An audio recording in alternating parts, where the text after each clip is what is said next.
عمر يا كمال، انت كارثي والله. انت كارثي كارثي كارثي بكل ما تحمله الكلمة من معنى يا عمر يا كمال. يعني تصدر الدوري، ولكن يعني عنوان الحلقة كده هيبقى تصدرنا الدوري ولكن. بس هو ده العنوان. اللي هنتكلم دلوقتي عن اللي حصل في الماتش. بس قبل ما اتكلم عن اللي حصل في الماتش، انا انا مش حاسس بقيمة اللعيبة اللي عندي. يعني اللعيبة ديت، عارف اللي هو احنا قلنا ايه، احنا عملنا ابجريد عالمي. فاهم؟ لما انا كان عندي بيرستاو، وعندي فاهم ميكيسوني، وعندي لعيبه فاهم عاديه، وعندي قفشه. فقلنا ايه، احنا عملنا ابجريد رايق. لما رحت جبت بن رمضان وتريزيجيه وبن شرقي وزيزو، هو ده اللي الواحد قاله، وجراديشار. بس انت في ارضيه الملعب، انا مش حاسس ان اللعيبه اللي موجوده ديت فارقه عن بريستاو مثلا، فارقه عن اللعيبه اللي هو يعني. انا بالنسبه لي مثلا تريزيجيه وطاهر، انا مش شايف ان في فرق. يعني انا ما بحبش طاهر، انتوا فاهمين ده وعارفين ده كويس. بس انا شايف ان مفيش فرق. مفيش فرق بين تريزيجيه وطاهر. ما يستحقش الضجه اللي قلناها يعني. تريزيجيه ده من اكتر اللعيبه الخذلانه لغايه دلوقتي. هو بالرمضان طبعا، بالرمضان جدا يعني، بالرمضان انا متضايق جدا من بن رمضان، لان انا عارف ان اللاعب ده عنده كتير قوي، وانا شفت اللي عندك.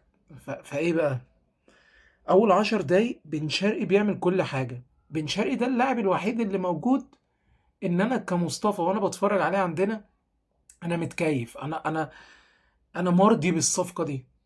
يعني بن شرقي من ساعه ما جه عندنا ما خدش فرصه حقيقيه، ورغم كده هو بيخلص ماتشات.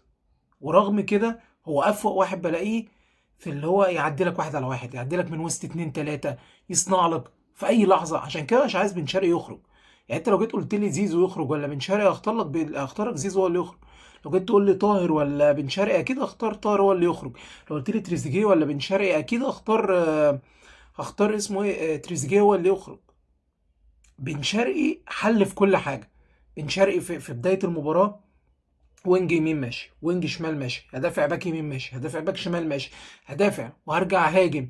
بن شرقي موجود. بن شرقي ما بيقولش لا. بن شرقي معاك في اي حاجه هتلاقيه. اتحسن جدا جدا جدا دفاعيا عن السنه اللي فاتت، اتحسن جدا جدا. فبن شرقي بالنسبه لي هو وزيزو النهارده الاثنين اللي انا راضي عنهم في المباراه.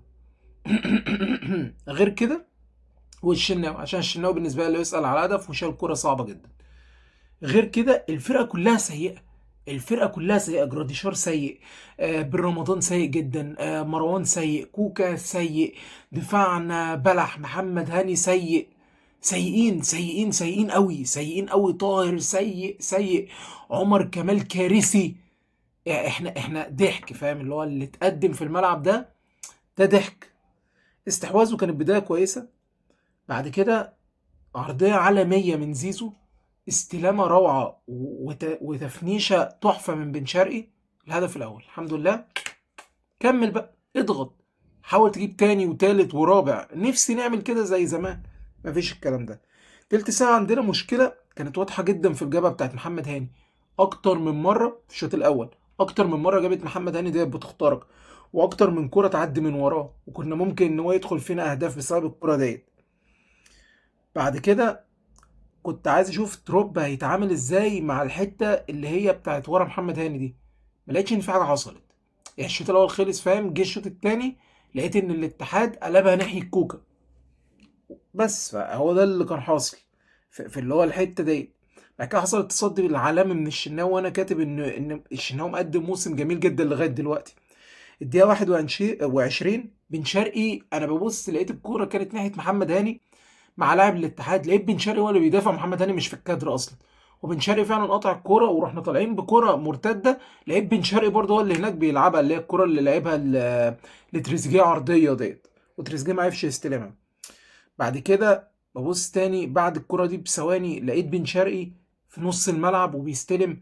فكاتب الله اكبر، بن شرقي في كل حته في الملعب، خطر خطر بجد بن شرقي. الدقيقه 26 قطعنا كوره بن رمضان ولعبها غلط. وجه بقى في دماغي ان اللي هي الكره اللي قطعها بن رمضان، وكان زيزو وتريزيجيه الاتنين هيستلموها راحوا سايبينها فراحت في الاوت. الكره ديت لما انا شفتها، انا بقى اللي في دماغي، واحنا كنا ضاغطين واول نص ساعه دي احنا كنا كويسين. انا اللي كان في دماغي ان انا نفسي اشوف امام لما يرجع. وتخيلت ان وسام لو كان موجود مع التيم ده، انت بجد كنت هتبقى مرعب. يعني انا نفسي اشوف امام يرجع، لان انا حاسس ان في حاجه هتحصل مش هتخلي التوليفه دي تلعب مع بعض، مش عارف ليه. فاهم اللي هو جينا في كاس العالم متحمسين جدا، اوبا امام اتصاب من ساعتها ما رجعش. فاهم، متحمسين جدا للتوليفه دي، وسام مشي. فانا نفسي التوليفه دي تجمع، ونفسي في باك شمال يخدم اشرف بن شرقي. نفسي باك شمال بمعنى كلمه. اشرف بن شرقي من ساعه ما جه بيلعب وراه، كان بيلعب وراه كريم الدبيس قليل جدا. يحيى عطية الله ماتش و10 لا. بعد كده بقى بيلعب وراه كوكا، بيلعب كل المطوشه كوكا. فانت مفيش باك شمال. معلول ما لعبش مع بن شرقي غير ماتش واحد تقريبا، اللي هو نص شوط تقريبا. الدقيقه 35 حصل عندنا ايه؟ طرد للاعب الاتحاد. المفروض يبقى فيه طرد، انا كاتب المفروض، انا ما بحبش اتكلم في الامور التحكيميه وانتوا عارفين كده كويس.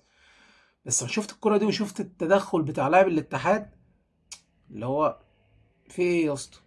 يعني قلت الحاجه محسبها طرد، حتى كنت بعمل حاجه ورجعت لقيت ان هو ما اتطردش فاستغربت، بس انا كنت كاتب طرد اللاعب الاتحاد. بعد كده كاتب اللي هو في نهايه الشوط الاول، انا مش حاسس ببن رمضان وتريزيجيه خالص، انا مش حاسس بجد باللعيبه دي.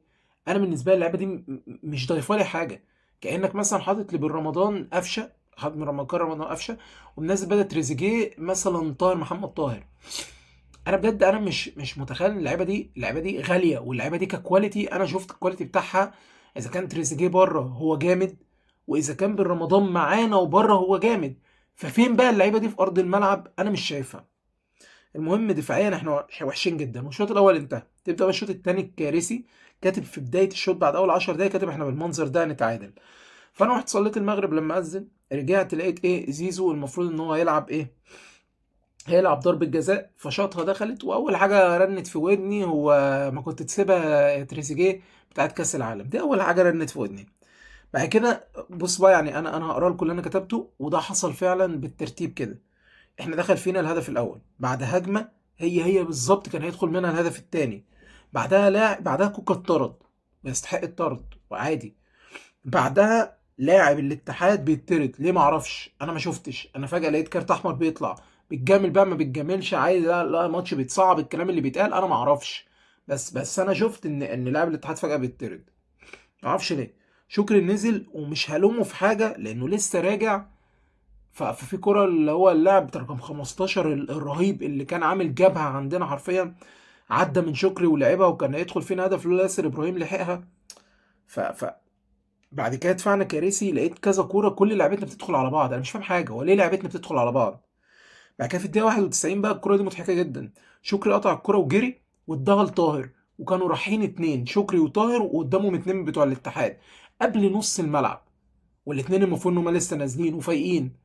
شكري اداها له وجري من ورا طاهر رايح الناحيه التانيه. طاهر اداها لعيبه الاتحاد. انا بالنسبه لي عادي جدا، انا بالنسبه لي خلاص طاهر ده بالنسبه لي يعني انت موظف. انت موظف، وانا كرهت موضوع ان طاهر بيلعب كويس في التمرين. انا كرهت الموضوع ده، انا بجد كرهت الموضوع ده. اصل طاهر بيتمرن كويس، ده نحل كوبا من الجو ده بقى يا جدعان. يعني هو بيتمرن كويس، انا ليا في الملعب اللي بيقدمها ما بشوفوش بيقدم حاجه في الملعب، ولا بيعدي واحد على واحد ويقول لك طاهر بدنيا كويس وطاهر جسمانيا كويس وطاهر عارف بيعمل ايه طاهر؟ بيعمل ايه طاهر بجد؟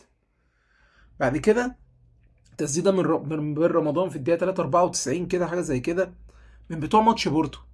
فلما شاطها والحارس صدها وقلشت وطلعت بره. فاول حاجه جت في دماغي، طب ما انت عندك اهو يا اسطى، ليه مش بتشوط كتير؟ ليه مش بتديني وافضل كده اتفرج وعيني تتمتع بالتصويبات بتاعتك؟ ماتش خلص 2-1. تروب زي ما انا كتبت على البيج. تروب بالنسبه لي مش هلومه في حاجه، بس هو انت لعبت الماتش الاولاني يجي البروندي دوت، ولعبت الماتش التاني النهارده قصاد الاتحاد، الماتش الجاي قصاد ايجي البروندي، الماتش الرابع قصاد بتروجيت. اعتقد 4 ماتشات كافيين ان انت تعرف عندك في الفرقه مين لعيب ومين لا، مين موظف ومين لا، مين ما بيعرفش يلعب كوره، مين ما يستحقش ان هو يكمل معاك، مين يستحق ان انت تجيب مكانه. اعتقد ان دي فتره كافيه، ال4 مباريات دولت وقت كويس ان انت فهمت اللعيبه اللي عندك الخصائص بتاعتها ايه. فبعد كده الماتش الخامس هتصطدم بالمصري، وهتبقى ماتش اللي هو ايه، على صدارة الدوري يعتبر. فاهم انت؟ اللي هو يبقى الماتش ده مين هيتصدر الدوري بينك انت والزمالك الناحيه التانيه والمصري وبيراميدز. فانت هتبقى قابلت في ايام ريبيرو، قابلت اول ماتش البيراميدز وخسرت منه 2-0 في ماتش كارثي. بعد كده عماد النحاس جه كسب الزمالك، بعد كده في الماتش التالت اهو قصاد المصري. انت هتعمل ايه بعد كده؟ بقى عندك الماتش اللي بعديه على طول سيراميكا في السوبر، علي ماهر، سيراميكا متصدر الدوري برضه ما ننساش. فانت بقى هتعمل ايه؟ فانا بقى مستني، انا مش هحكم على تروب، بس انا مستني بقى اشوف اللمسه، استنى اشوف الحبكه، استنى اشوف التاتش اللي هيحطه. ولاعيبتنا انا مش هتكلم عنهم في حاجه، لان انا مش مستني منكم حاجه، لان انا زهقت. يعني عندك مثلا طاهر، عمر كمال، اللعيبه دي انا زهقت. فاهم؟ اللي هو كوكا انا ما بعرفش الومه للسبب. يعني هو ما فيش اجتهاد منه في الحته ديت، بس كوكا بالنسبه لي يعني باك شمال بيلعب غصب عنه في المكان ده، فمش عارف الومه. جراديشار هي مسافه ما السوبر يخلص، سوبر المصري، انا واثق جدا في قدرات جراديشار، متأكد ان شاء الله ان هو هيأدي جامد مع المدرب دوت. بس لو جراديشار ما قدمش ورق اعتماده يعتبر لغاية السوبر، فانت من هنا لغاية يناير تكون شفت طريقة تسويق جراديشار، لان هو محسوب عليك محترف، وما ينفعش محترف يكون قاعد دكة، وما ينفعش محترف مهاجم ما يكونش هو السوبر اللي عندي. فساعتها هتشوف انت بقى تسويق لجراديشار وتجيب مهاجم مكانه. بس انا عندي امل وعشم وثقة كبيرة ان جراديشار هيقدر يأدي الفترة الجاية ديت ان شاء الله يعني. مش عايز اطول اكتر من كده، هنشوف اللي هيحصل الفترة الجاية. اتمنى يكون خير طبعا، واتمنى ان احنا نأدي بشكل كويس في المباراة الجاية قصاد ايجل بروندي دوت. بعد كده بتروجيت، بعد كده تدخل في بجد موقع حقيقي قصاد المصري. بس كده عايز اسمع رأيكم في الماتش. انتوا شايفين ان انا كلام مثلا مبالغ فيه، او ان انا المفروض افرح وخلاص؟ لا، لان انا زهقت من كل ماتش اتفرج عليه الاهلي بقى بالطريقة ديت. بس السلام عليكم.